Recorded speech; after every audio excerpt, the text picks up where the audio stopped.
ఆంధ్రప్రదేశ్ రాజకీయాల్లో జగ్గయ్యపేట నియోజకవర్గానికి ప్రత్యేక స్థానం ఉంది. ఇక్కడి ఓటర్లలో చాలా చైతన్యం కనిపిస్తుంటుంది. పరిస్థితుల ఆధారంగా ఇక్కడి జనం ఎన్నికల్లో తీర్పు ఇస్తూ వస్తున్నారు. ఈ సెగ్మెంట్కు సిమెంట్ సిటీ ఆఫ్ ఆంధ్రప్రదేశ్ అని పేరుంది. కృష్ణా జిల్లాలోని ప్రధాన ఇండస్ట్రియల్ కారిడార్లలో ఇది ప్రధానమైనది. 10 సిమెంట్ తయారీ ఫ్యాక్టరీలు జగ్గయ్యపేట చుట్టూనే ఉన్నాయి. ప్రస్తుతం మరోసారి తీర్పు ఇచ్చేందుకు జగ్గయ్యపేట జనం రెడీ అయ్యారు. అయితే విజయవాడ లోక్సభ సెగ్మెంట్ పరిధిలో రాజకీయ పరిణామాలు మారిపోయాయి. ఎంపీ కేశినేని నాని టీడీపీకి రాజీనామా చేసి వైఎస్ఆర్ కాంగ్రెస్ పార్టీలో చేరారు. అటు జగ్గయ్యపేట వైసీపీ టీడీపీలోనూ పొలిటికల్ సీన్ మారిపోతుంది. ఈ పరిస్థితుల్లో జగ్గయ్యపేట నియోజకవర్గం ఓటర్ నాడి ఎలా ఉందో తెలుసుకునే ముందు 2019 అసెంబ్లీ ఫలితాలను ఒకసారి చూద్దాం. 2019 ఎన్నికల్లో తెలుగుదేశం పార్టీ వైసీపీ మధ్య ద్విముఖ పోరు నడిచింది. ఇప్పుడు అదే సీన్ రిపీట్ అవుతుంది. 2019లో వైసీపీ అభ్యర్థిగా పోటీ చేసిన సామినేని ఉదయభాను 50% ఓట్లు సాధించి గెలిచారు. అదే సమయంలో తెలుగుదేశం పార్టీ అభ్యర్థిగా పోటీ చేసిన శ్రీరామ్ రాజగోపాల్ 47% ఓట్లు సాధించారు. ఇతరులకు 3% ఓట్లు వచ్చాయి. 2009, 2014 ఎన్నికల్లో ఓడిన సానుభూతి ఉదయభానుకు పనిచేసింది. ఇక సొంత ఇమేజ్తో జగ్గయ్యపేటలో విక్టరీ కొట్టారు సామినేని. అలాగే తెలుగుదేశం పార్టీ ప్రభుత్వం అధికారంలో ఉన్నప్పుడు ఈ సెగ్మెంట్ అంతగా అభివృద్ధి చెందలేకపోయింది అన్న టాక్తో ఓడిపోయారు అన్న అభిప్రాయం కూడా ఉంది. మరి ఈసారి ఎన్నికల్లో జగ్గయ్యపేట సెగ్మెంట్లో రాజకీయం ఎలా ఉండబోతుందో Big TV exclusive detailed election సర్వేలో వెల్లడైనటువంటి అభిప్రాయాలను ఇప్పుడు పరిశీలిద్దాం. వైఎస్ఆర్ కాంగ్రెస్ పార్టీకి చెందినటువంటి నాయకుడు సామినేని ఉదయభాను.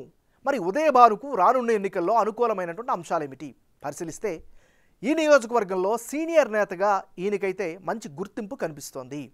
ముఖ్యంగా అందరితో ఫ్రెండ్లీ నేచర్తో ఉంటారు అనేటటువంటి ఇమేజ్ కూడా జనంలో వ్యక్తమవుతోంది. మరీ ముఖ్యంగా ప్రజా సమస్యల పరిష్కారంలో చొరవ చూపిస్తారు, పరిష్కార దిశగా ఆలోచిస్తారు అనే అభిప్రాయం కూడా వ్యక్తమవుతుంది. ఇక అవసరమైనటువంటి వాళ్ళకి ఆర్థికంగా సహాయ సహకారాలు అందిస్తుంటారు. ఇది సామినేని ఉదయభానుకు మరో ప్లస్ పాయింట్. ముఖ్యంగా రాజకీయంగా పార్టీ పరంగా చూస్తే పార్టీ కేడర్లో ఇతని పట్ల పాజిటివ్ ఇమేజ్ కనిపిస్తోంది. ఇవి సామినేని ఉదయభానుకి సంబంధించినటువంటి అనుకూల అంశాలు.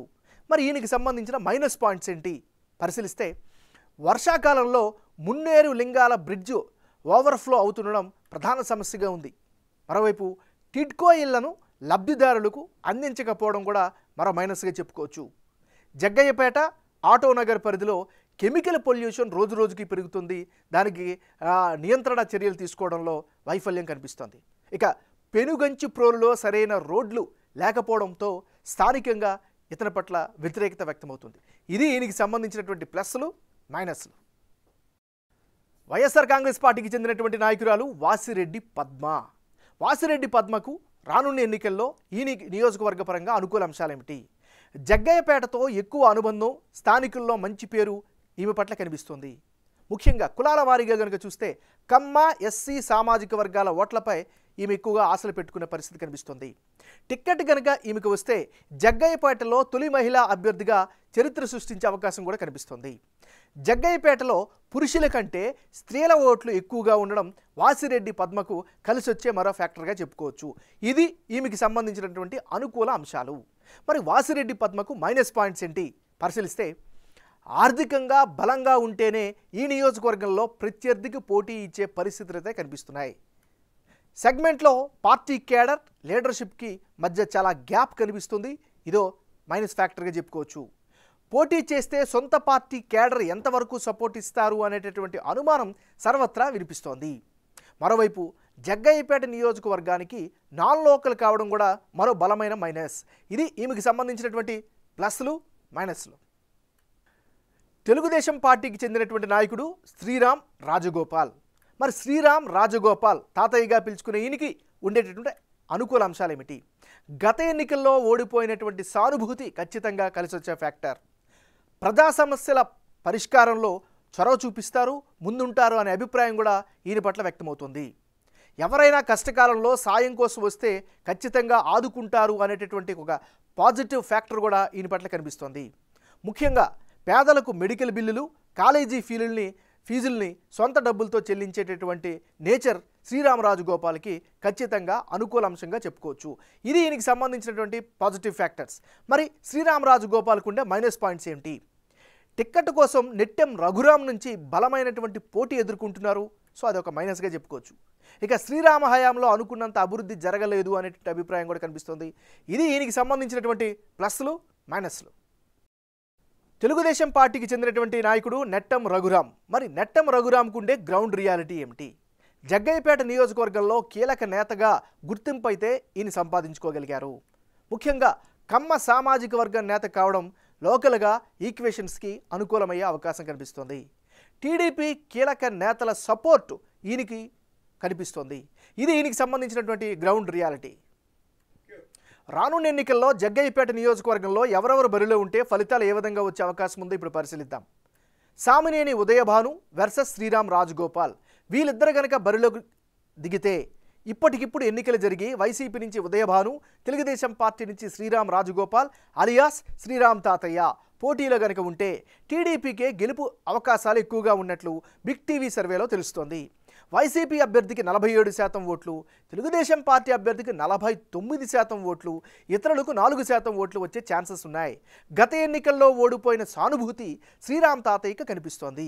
అలాగే టీడీపీ టిక్కెట్ కోసం పోటీలో ఉన్న నెట్టెం రఘురాం పార్టీ హైకమాండ్ నిర్ణయం ప్రకారం నడుచుకునే పరిస్థితి ఉండడంతో ఓట్లు చీలిపోకుండా శ్రీరామ్ తాతయ్యకి కలిసి వచ్చే ఛాన్సెస్ ఉన్నాయి. ఇక టీడీపీ జనసేన పొత్తుతో ప్రభుత్వ వ్యతిరేక ఓట్లు చీలకుండా టీడీపీ వైపు పడేందుకే ఎక్కువ అవకాశాలు ఉన్నట్లు సర్వే ద్వారా తెలుస్తోంది. చంద్రబాబు అరెస్ట్ సింపతి కూడా ఈ సెగ్మెంట్లో బలంగా పనిచేసేలా కనిపిస్తోంది. ఇక వైసీపీ అభ్యర్థి తన క్లీన్ ఇమేజ్తో పాటు చేసిన అభివృద్ధి, జగన్ ప్రభుత్వ పథకాల లబ్ధిదారుల ఓట్లపైనే ఆశలు పెట్టుకున్నారు. ఉదయభాను వైసీపీలో జగ్గయ్యపేటలో సీనియర్ లీడర్. ఇటీవల మంత్రి పదవి ఆశించారాయన. కానీ ఉదయభానుకు కాకుండా జూనియర్ అయిన జోగు రమేష్కు ఇవ్వడంపై అసంతృప్తితో ఉన్నారు. ఉదయభానును మార్చొచ్చంటూ ప్రచారం కూడా వైసీపీలో జరిగింది. ఇంతవరకు వైసీపీ నుంచి ప్రకటన అయితే రాలేదు. దీంతో ఫైనల్గా ఆయననే దింపే అవకాశాలు ఎక్కువగా కనిపిస్తున్నాయి. అదే సమయంలో వైసీపీ సీనియర్ నేత వాసిరెడ్డి పద్మ కూడా జగ్గయ్యపేటలో యాక్టివ్గా కార్యక్రమాలను పాల్గొంటున్నారు. ఇక మరో సినేరియాలో వైసీపీ నుంచి ఉదయభాను, టీడీపీ నుంచి నెట్టెం రఘురాం టిక్కెట్ దక్కించుకుని పోటీలో కనుక ఉంటే వైసీపీకి గెలుపు అవకాశాలు ఎక్కువగా కనిపిస్తున్నట్లు బిగ్ టీవీ సర్వేలో తెలుస్తోంది.